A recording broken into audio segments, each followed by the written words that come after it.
Hi everyone, welcome back to Crochet Rocks. Tracy here, and it's now glorious and sunny. We had a bit of not overcast weather because the sun was out, but it was dim because there was loads and loads of white hazy clouds up there, all just see-through clouds, if you know what I mean. But they were there, and it cooled it down. We were going to go to the cinema. Like, we had a little errand to do as well at a place called Hempstead Valley. It's a sort of a mini shopping centre. So halfway there, Gary said, "We don't like female superheroes much, do we?" So I said, "Not specially, no. I thought you didn't mind them." I said, "But no, I'm not really keen, not even on Wonder Woman." And he went, "No. It's all that's on though, isn't it, really?" So we don't have to go. So we didn't go. We didn't go to cinema, but we did the other jobs that we had to do. And I had a look around the shops and got a sun top because I've only got about 4 or 5 different tops to wear. And other than that, it's all the t-shirts that you've seen and seen and seen and seen and seen. We've probably seen all the sun tops now too.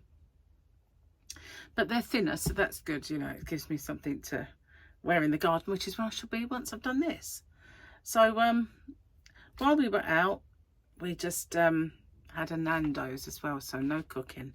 Don't have to cook, which is good, because the house, when we got back, was really hot, and I've calmed it all down with the aircon now, so it's just kicking in.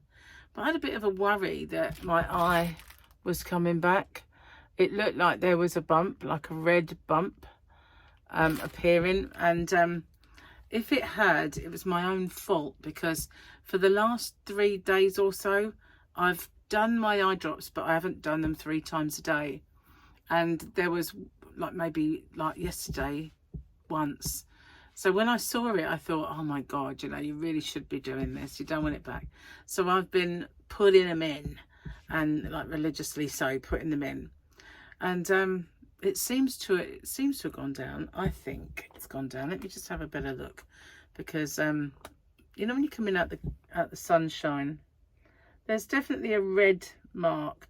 It doesn't look quite as bumpy as it did, but Gary said perhaps it's just a scar, because remember when they first did it, it was black because it was burnt, so it was black, but there seems to be like a little bump there underneath that goes to the top.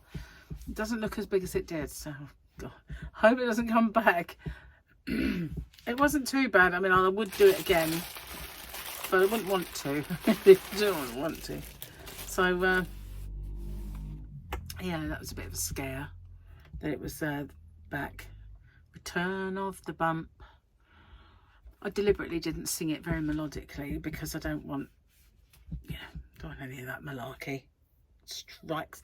My son, Michael, my youngest, has written a new album. Well, is releasing a new album, and his old one. Okay, so I used to sort of use his music from time to time in my videos, not like videos like this, because I'm not one of those people that likes a tutorial with music in the background.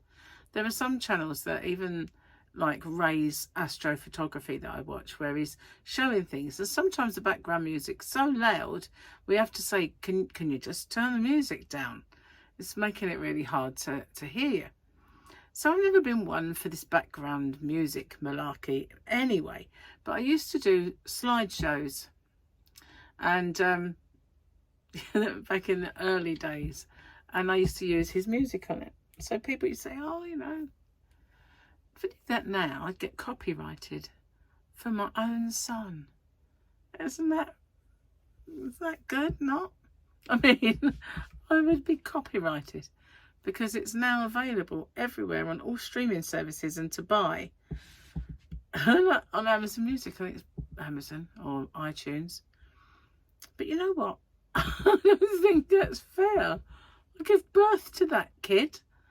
So is in my telephone sound like, oh, is in my telephone, is in my phone as a playlist that's called My Kid. Could have called it Our Kid. Couldn't I, Our Kid? So yeah, true story. I'd get copyrighted. Really? Because it's there. It's official, a proper music thing. No more freebies for mummy. Charming. So yeah, nice to go for a little Nando's. Got myself some mayonnaise to take home because I'm sure that they just give me a bucket for it when they see me. It's like, oh, give her 6 or 7. She likes this, and I take it home. They know I do. I even told them so because I like their mayo. I can't help it. It's so good. It's all lemony and yummy. So I've got some more yarn to show you. Obviously, it's sitting there. Grogu's looking after it, and so is the alien. Doo-doo, doo-doo. Oh, well, I sat out there for quite a long time yesterday. I was going to yawn then. That sort of didn't happen. Sat out the garden. It was boiling hot, blazing sunshine, and I haven't really complained about the heat and gone, oh, it's too hot, I've got to go in. I've not done any of that. I've enjoyed it, which is bizarre, you know. It's weird to me that I'm enjoying this. And then we're talking to a lady today at the Saver Centre, which is where we went, and she said about the heat, and I went, I think normally, because we have, in this country, we have warm, cold, warm, cold, warm, all through the summer. It doesn't really acclimatise you. So when you get hot periods, you just go, oh, it's too hot, all complainy. But because we've been going on for so long with this heat wave, and even when the heat wave ended, it's still warm. So we are acclimatised, and it's not so bad. And I know that it's not so bad because I can stick my aircon on and when I come in, and I can cool myself down. I know it's a lot more stifling when you don't have it, because when I stayed with Paul, if it wasn't for my fan, I think I'd have gone crazy. And I literally did sweat myself to death. True story. But yeah, so I know it makes life a lot easier. I can remember one year we had a really, really hot year, and I had a job. I was working as an office manager for a wholesale food company, and the only pleasurable part of the day, because it was all windows, was lunchtime, when I could get in my car and put the aircon on and go. I just used to drive home and come back, you know, just to get cold. I'd open the door, and it would be like opening the door to an oven. Yeah, evil. It was evil. But again, it's one of those things where you don't get it for long enough, so you know you don't really acclimatise properly. So I'm just got this on my mind most of the time. I'm thinking, please don't come back. I really want it gone, you know. I need it gone. I just need my eyeball back to normal. So I haven't got tea today. This was a drink that I bought when I was out, and it is a cherry Pepsi Max. It's what was left in my bottle, so that's what I got. So the yarn I've got here is another big twist. It's another one of my little stash from, oh, the alien has taken a dive. He's okay. So yeah, this is another one from my little Vegas trip, and I bought it at Joann's. So it's a 4-weight Aran for us over here, and it's such a delight to be able to read a yarn band, even without glasses, because it's beautiful and humongous. So it's a 4-weight Aran, as I said, and it tells you if you want to make a blanket, you'll need 13 of these. It depends on the size. Oh, it does give you the size. If it was a 50-inch by 60-inch. Isn't that the Boggy Creek size? They like cottoned on to the fact that people want to make them that size. So we've got a sweater. Well, it takes 6 of them, but it does depend how big you are, doesn't it? 1 would do a hat, and 3 for a scarf. Be a big scarf, in my opinion. Machine washable, 30 degrees. And you can iron it, but you can't tumbly dry. It's got one of those little dots through it. Dash. I think it means no. It means no. The colour is called Mystic Mermaid. Mystic Mermaids. Very nice. Pretty. I should have bought more while I was there. I didn't know they were ever going to go under. I didn't know that I was going to then say, never flying again. Never flying again. Where's the yards on there? Oh yeah, 246 meters, 121 grams. 269 yards, 4.3 ounces. They do it in a strange way. I've got three Mystic Mermaids. That one's very dark, isn't it? That little swatch there kind of looks like it's got a lot of that darker colour.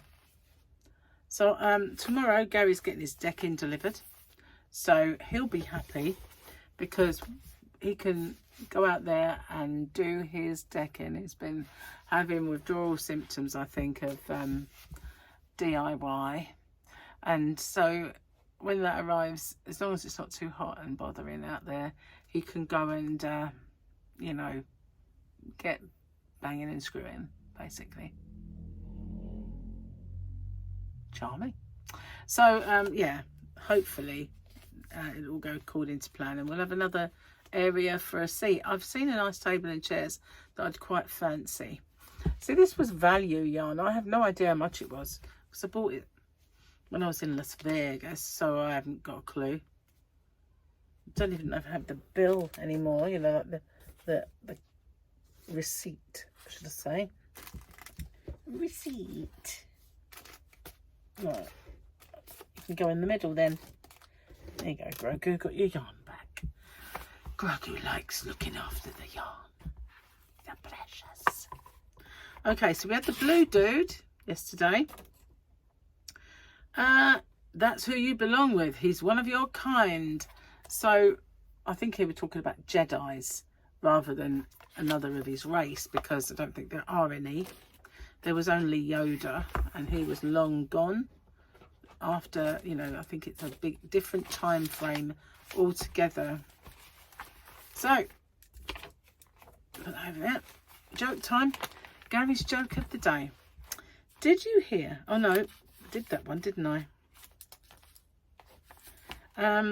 I was winning an argument with my wife and she suddenly took her top off. I've had that one. Sorry, didn't tick 'em. A woman at the airport fainted and fell into the baggage carousel. She's slowly coming around.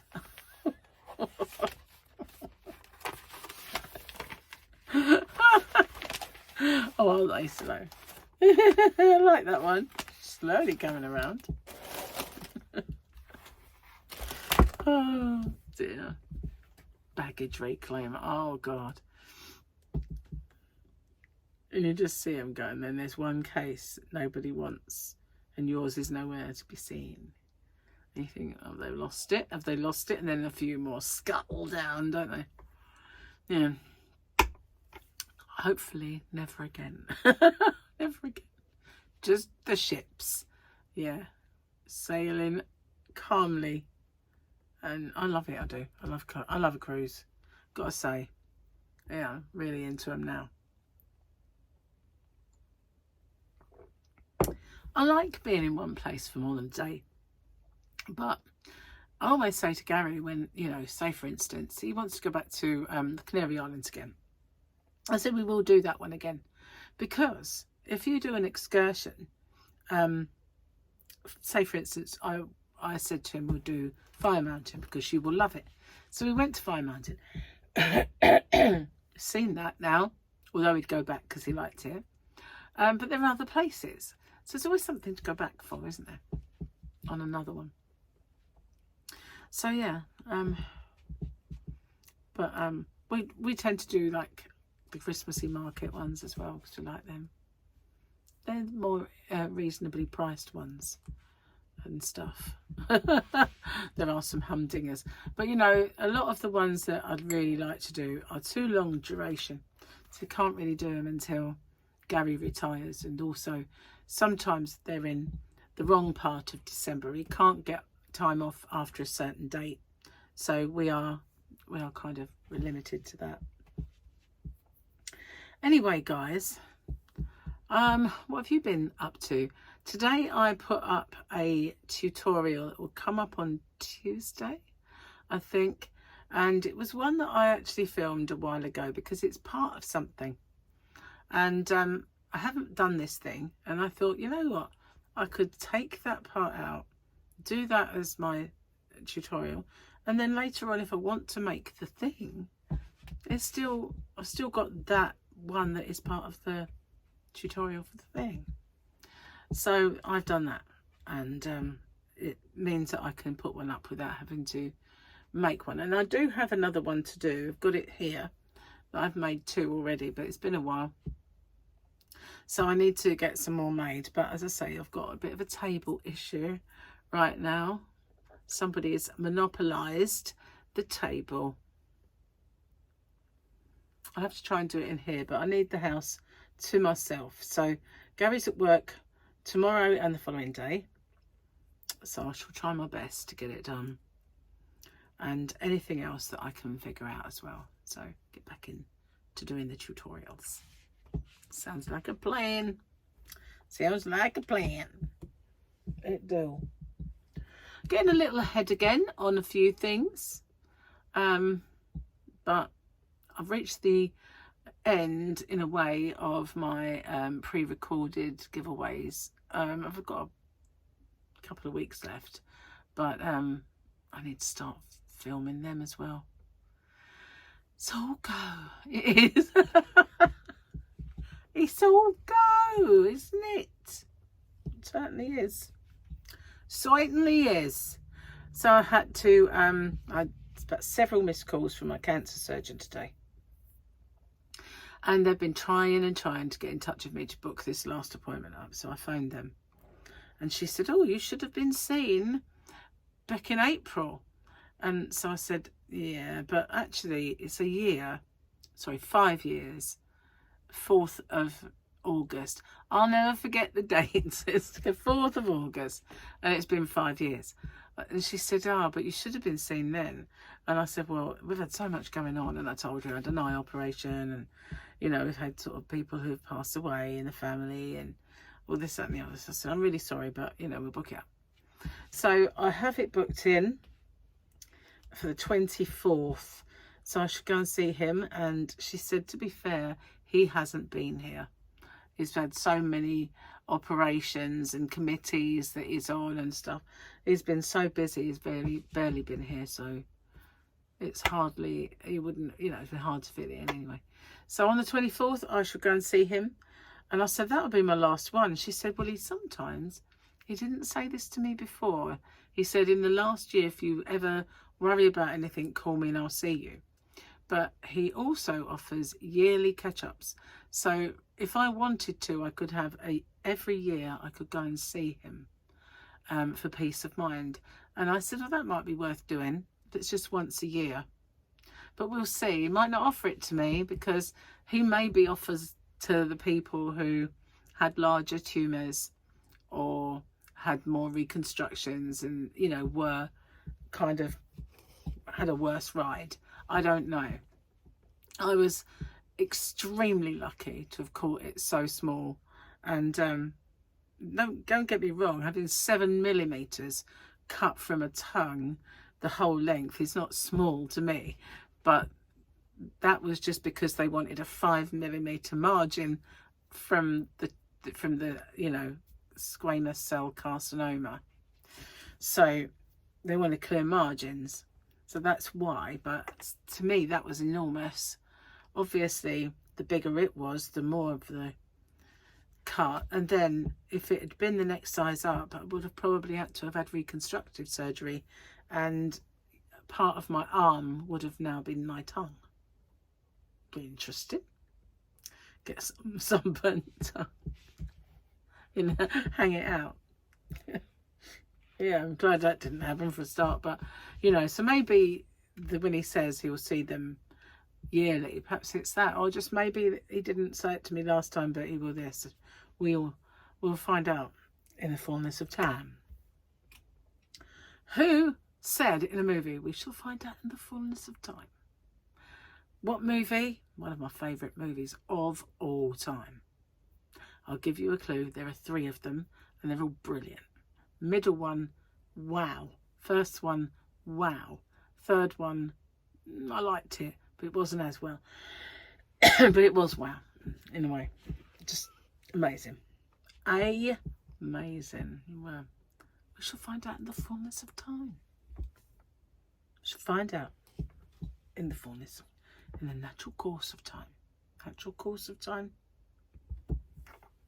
He said both, I think.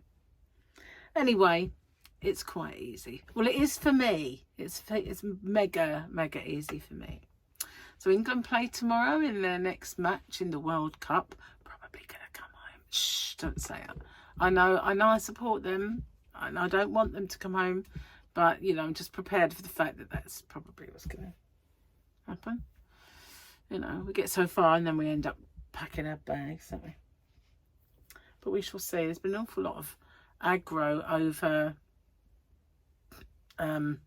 Egypt's referee decisions. I think that you know, our body, you know, in charge of, we should have put in a complaint for the fact that he didn't send that penalty check to VAR, because it's so dodgy. You know, everything goes to VAR. Even when you can see it's not really that bad, they send it to VAR. But the one that was a definite penalty for us didn't go to VAR. He waved it away as if like, no, not going to do it. And it should have been. So, yeah. Dodgy refereeing going on right, left and centre. So, you know, I know it was unprecedented that Donald Trump got involved, but, you know, there's been a lot more controversy since with Egypt's game. And we just rolled over, didn't we, us Brits? Just like, oh, okay, that wasn't fair, never mind. You know, we just let them do it. I don't like that about the Brits. We let them get away with everything. We always let people roll over us, and it does annoy me. It really does. You know, in France, right, if they're not happy, they start going on the streets with their banners and their placards. They block the ports. You know, we don't want this foreign lamb, and that's it. They block the ports. We don't want British apples. Block the ports. What do? We've got to pay a lot more, have we? Oh, you know, not them. Go on strike, blockade. What do? Take it on the chin. That's what we do. It really F-bombs me off. It F-bombs me off. See, it's perfect for me, this. She knew me so well. She knew me so well. But it's true though, isn't it, Brits? What do? We turn the other cheek too often. But not, do you remember the poll tax riots?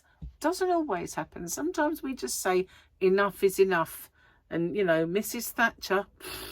Oh, Mrs. Thatch, she found out when she was with the old poll tax riots that we don't always just take it on the chin.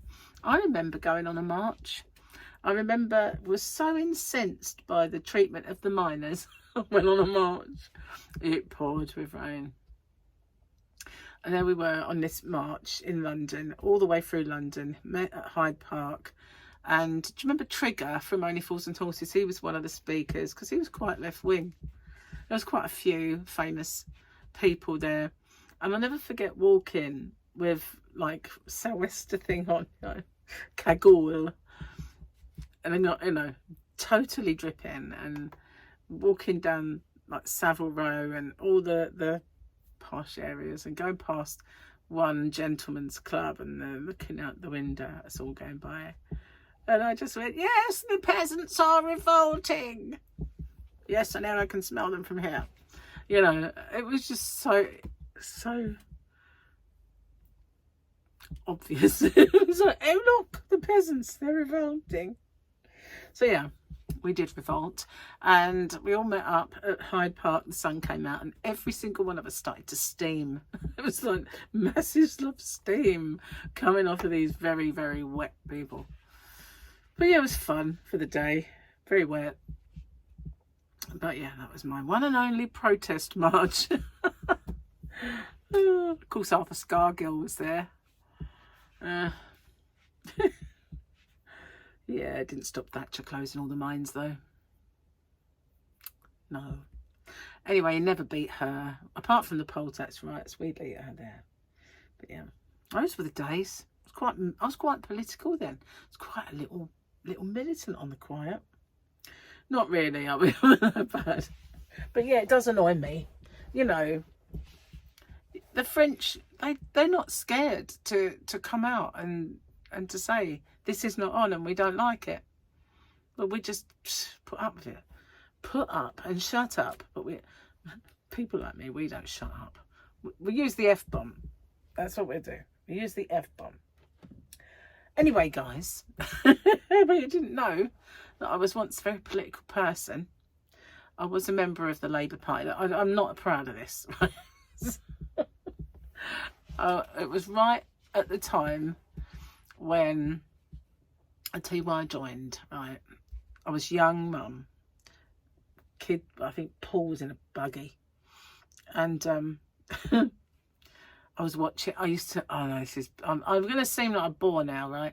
I used to watch the TUC conference, the Trade Union Congress, and the Labour conference. And I used to watch them religiously. And I even used to bunk off school. I used to bunk off school to watch them. I know.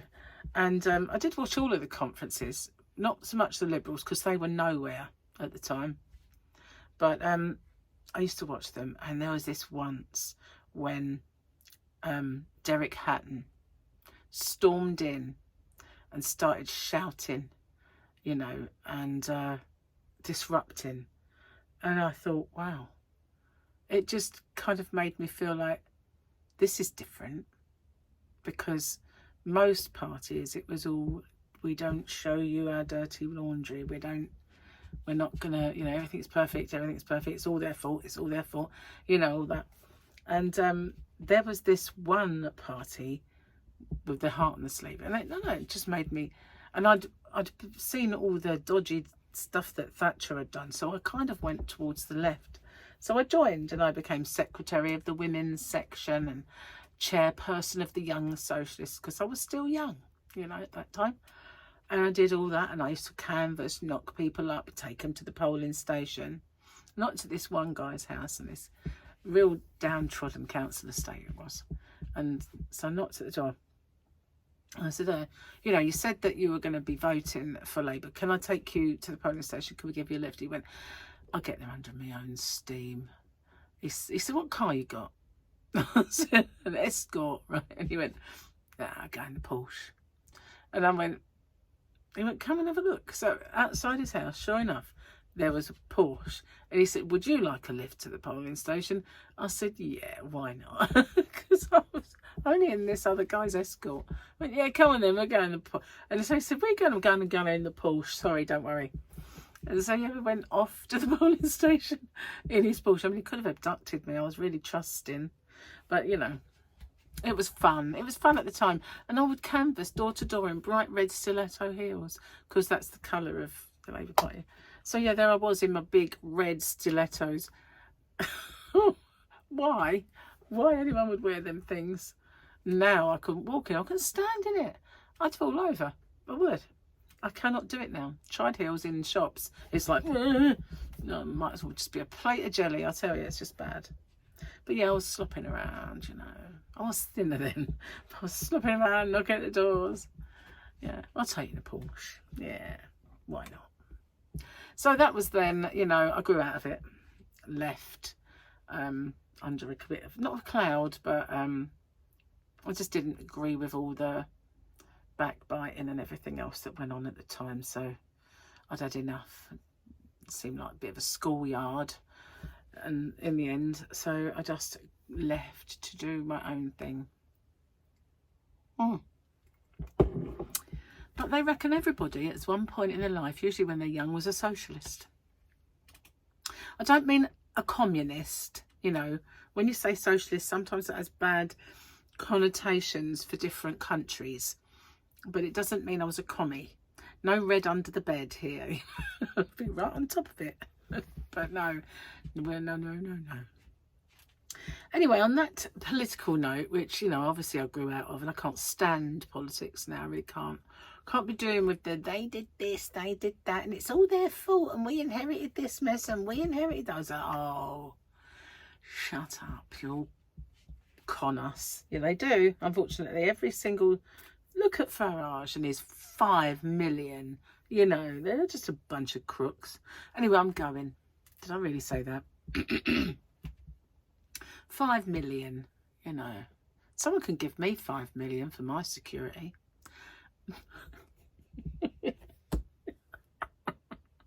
I've got to look after my yarn. Oh, I need security for it.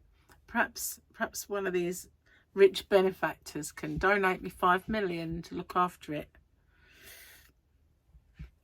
On that note, I am going to go. I will see you on the next one. Take care. Bye for now.